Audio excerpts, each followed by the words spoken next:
past tense earlier past tense. So ఇక్కడ past tense గురించి చెప్పేది simple past tense, earlier past tense గురించి చెప్పేది సింపుల్ పాస్ట్ దేని గురించి చెప్తుంది? కంప్లీటెడ్ పాస్ట్ పర్ఫెక్ట్ టెన్స్ దేని గురించి చెప్తుంది? రెండు కూడా కంప్లీటెడ్ యాక్షన్స్ గురించి చెప్తుంది. కంప్లీటెడ్ యాక్షన్స్ అంటే ఏంటి? పూర్తయిన పని. కంప్లీటెడ్ యాక్షన్ అంటే ఏంటమ్మా?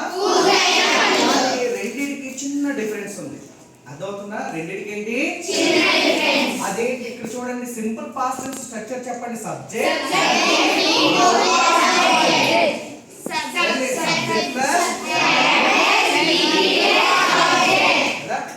స్ట్రక్చర్ ఇప్పుడు గుర్తుంటుందా లేదా అంటే ఇక్కడ ఒక నోట్ రాశారు చూడండి. when we talk about two completed actions, మనం రెండు పూర్తయిన పనుల గురించి మాట్లాడేటప్పుడంట the first completed action is past perfect tense. The first completed action is past perfect tense. First completed action ఏదవుతుందంట? ఏమవుతుంది? ఎర్లియర్ పాస్ట్ టెన్స్ స్ట్రక్చర్ ఏంటి? Subject. So and the second completed action is simple కాబట్టి ఇది simple past ఉంది చూసారా?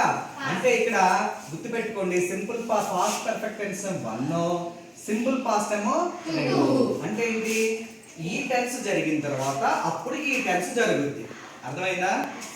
Stop చేయండి.